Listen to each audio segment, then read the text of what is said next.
Outer Orange. We are really close to set 6 format. Actually, we're a couple days away from it, and as you guys may or may not know, the format is still very Razel and Level Dress dominated. But what if I told you there's actually 5 other decks that you could potentially try out and take that also are pretty decent and can perform, some of which are probably on par with some of the strong decks, if not right below it, that you could try out for the new upcoming format. Today, I will be discussing that with you, so let's go ahead and get started. Set 6 has been out in JP for a little bit now. They're actually going into set 7, but we are about to go into set 6. So I wanted to showcase you guys 5 decks that topped within the set 6 season that are also within all the Raziel and Level Dress players and ODM players and Vanguard players, and of course for JP exclusively the Love and Berry stuff. So I found 5 decks that you guys can also try out that's coming in. They're not going to be super expensive, at least as far as I know, and they're decks that I do think have a standing chance in going into this format. So starting off, I'm going to start with Maelstrom. I actually hyped up this deck when it first topped, and it was the very first event that it was officially set 6 legal, if I remember correctly, and there's actually 2 Maelstrom tops. I'm going to use this one. This is Eugene's list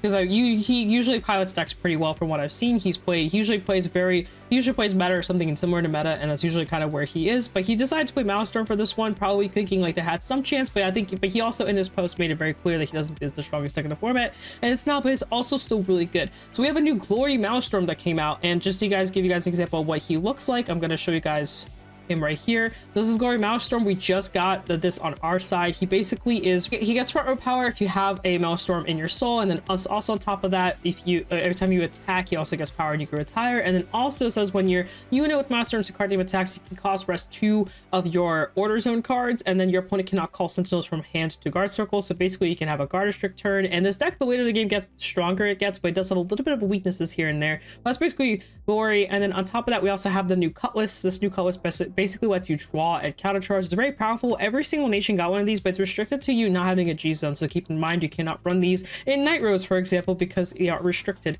for that specifically. Also, Maelstrom got a new card. This is an Aquaforce card. It's meant for Maelstrom, and this one says when it's placed on rear guard, if you only have Aquaforce, you can check top 7 to find yourself some Maelstroms, or you can find the orders as well. You add them to your hand. You can discard and put a card from hand to soul, or as well. So basically, you'll be able to use this card to fuel the glories into soul. You'll be able to put Maelstroms into soul to get the effect to go up that way. And then also this card lets you swap. It says you can counterblast and choose when you progress and swap that unit's position with this unit. So basically I have a way to extend multi-attacks on top of that as well. So this is also just pretty good because you can set up board like a true Aquaforce player, basically. So that's basically this deck. This deck's entire condition is you want to be on Glory, you want to have one of these in soul, you want to get the power of the 5k, and you basically just try to poke your opponent down with a bunch of moving the circles around, having the counter charge access to be able to counter charge what you're doing out, and then also be able to multi-attack under the power of the orders, and then just basically proc that way. It's I like the deck, in all honesty. I think it's really good. Next we have Jet. So Jet did get a new stride. It is this one right here. This is the new stride that it got. This is the bomb decking one. It's just a really annoying stride that you can now run alongside with this card and obviously your finisher. So Jet did get some new goodies in this set, but you'll notice that most decks aren't playing them.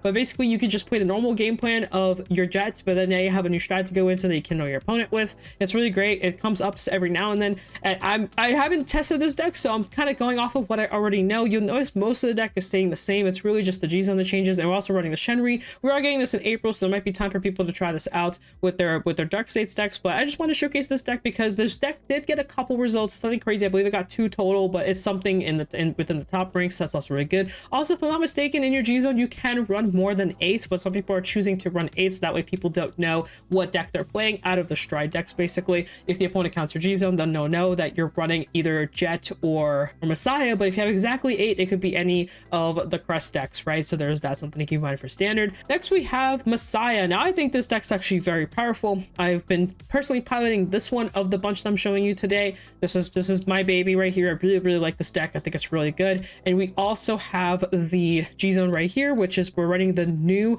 card that basically extends even further than the old one did. This card, it's really good. It basically unlocks all of your unlock cards, and you choose the same number of your opponent's rear guards as the number of face-up cards in G-Zone. You lock them, and choose the same number of your rear guards as the number of face-up Genesis Dragons in your G-Zone, and you get plus 5k power. So basically, you can keep flipping this guy with the other flipper. Like, the other flipper will basically keep flipping this, and then you can go into this to basically lock your entire opponent's board and kind of go crazy with that. Now, I will say the downside to this card is if your opponent just doesn't have anything on the board, nothing happens. But the numbers on this deck just get so high that this actually gets pretty insane, even without locking your opponent completely. I think the biggest thing is just be cautious of deck out. You can deck out with this deck pretty quickly, so just be be wary of that. This list is running the Mekanis for the early rush, and then now we have this new grade 2 as well, and I'll show you guys what this new grade 2 is so you guys know what it does. And this lady battler says when she attacks on the GB1, if you have a grade 3 grade Messiah, you can choose one of your opponent other rear guys gets plus 5k, and at the end of that battle you lock this unit, which is very important. It's another locker the deck really likes for things to be locked, that way you can unlock them for your multi-attack. Having the additional locker helps so that way you don't brick randomly. It's very useful. And then also on GP3, when your G unit with only wing choke first clan is placed on Vanguard, you can Calwas and call her out as well. So she also revives herself, so if you need the CB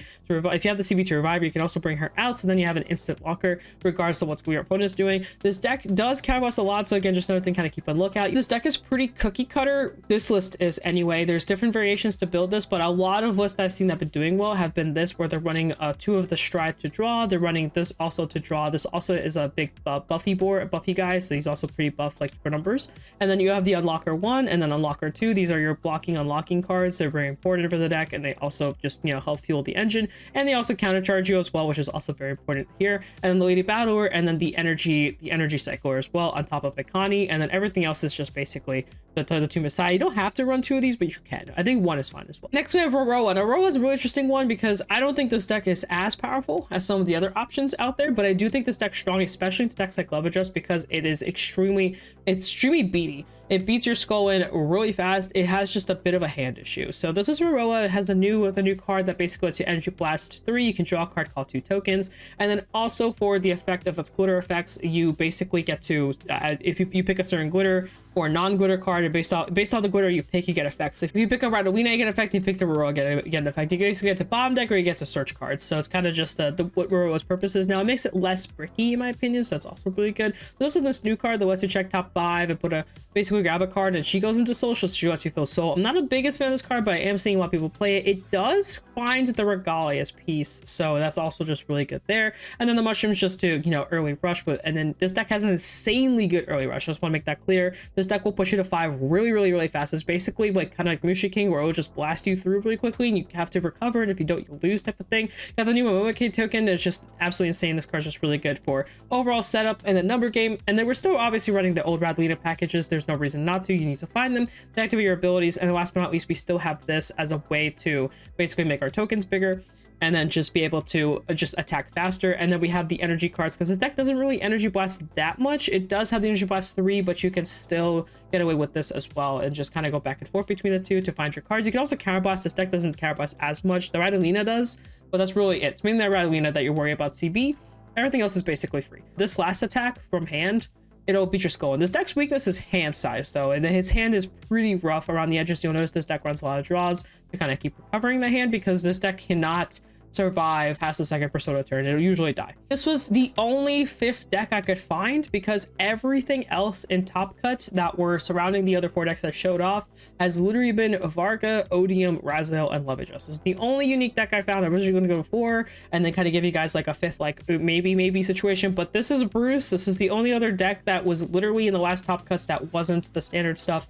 I will not lie to you guys. I don't play Bruce, especially I don't play Viance Bruce, so I'm just giving you guys the list so you guys can look at it. I don't know the combos very well. There's a lot of videos out there that have combos on this. This deck is very aggressive as well as a different form of aggression, has a lot of multi-attacking. Also Top Deck Heroes has done a couple videos, you know, playing the deck, so you guys can check out that as well. There's just a bunch of multi-attacking. I'm not even sure if this deck got anything new. Like, this looks new to me, but it's not, because it's the BTO 9 card. I don't know if there's anything recently like BTO 5, BTO 6 that this deck got. It looks like there isn't. I'm not seeing anything from the looks of it, but I could be wrong. I'm not piloting this deck. I'm probably never going to pilot this deck. I'm not as good at combo decks. I usually don't play combo decks. I am going to give one honorable mention, and it's actually Dayusha. The reason being is Dayusha got some really good cards. I don't know if it's gonna make the deck better or not, or you know what the thing is, but let me let me find it real quick.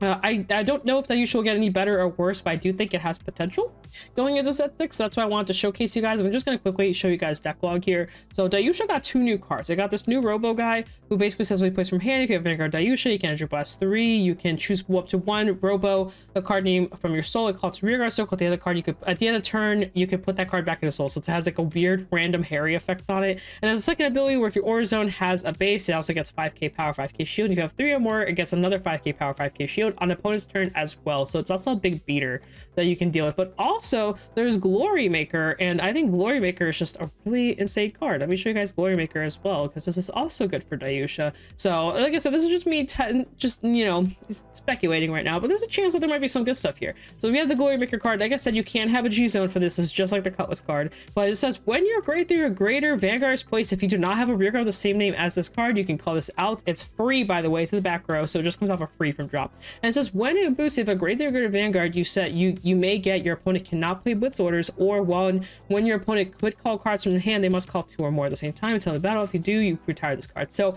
this card will keep coming back every single turn over and over again. It kills itself, and then it also revives itself so long as you place a grade 3 or greater Vanguard. So you can get this. So something that's interesting about Dayusha, they have a little bit of a hand issue if they're going second / going first, because they do this weird thing where they'll ride and do all this crazy stuff, but they kind of run out of hand and then use a run persona. They have to do kind of a lot to keep themselves in. But if you early find the Glory Maker, you can just discard it, and that card's just going to keep coming back every time you place a grade 3, right? So you can kind of keep going off of it. Now again, Dayusha still has a big problem of not seeing persona, and I think that's going to play a big role with the Glory Maker being in mind, because you still need persona for her to keep coming back, right? But you can also just call her, you know, from hand. If you have like multiple copies, you could just really call her, and then her skill will proc. I do think this makes the Vanguard centric version of Dayusha way more powerful. I do think it adds a little bit more to the deck, because if you know you're playing into blitz order decks, you can shut off blitz orders, and then if you are thinking that they might just need to have a lot of PGs in the hand, then you can go into the PG effect. I just overall think it's a really good effect overall. So I think this has some potential. I don't actually know if it'll actually be potential, but it's possible. I read the cards and I was like, these don't read bad, but maybe they're not that great either. I don't know. They read good to me. Maybe they're not. So I guess we'll have to see, but just keep in mind, Dayusha is a going first, going second deck. It does both. So it's a really interesting concept. I just wanted to share you guys that little honorable mention. There are obviously no tops with it, so I can't, you know, justify it. Don't take my word for it. I think the deck's insane. I just think it has a chance, if you're already been playing Dayusha, there might be some room for activity for this, because I do feel like set 6 is extremely unsolved right now. There's obviously 2 very strong decks, but along with that, we got a lot of support for a bunch of other decks. There is room for other ones. We have a bunch of glitter support. There's Ava. There's so much other stuff kind of floating around. I only showed you guys the topping results, but you know, there's more in between all of that too, and maybe even more that hasn't had the chance to be discovered, because set 6 wasn't that long of a set, because we're already in set 7 for JP. I'm gonna end it there. I hope you guys enjoyed this video. Hope you guys enjoyed my little explanation. I haven't done a video like this before where I actually showcased 5 decks that isn't the meta decks but topped.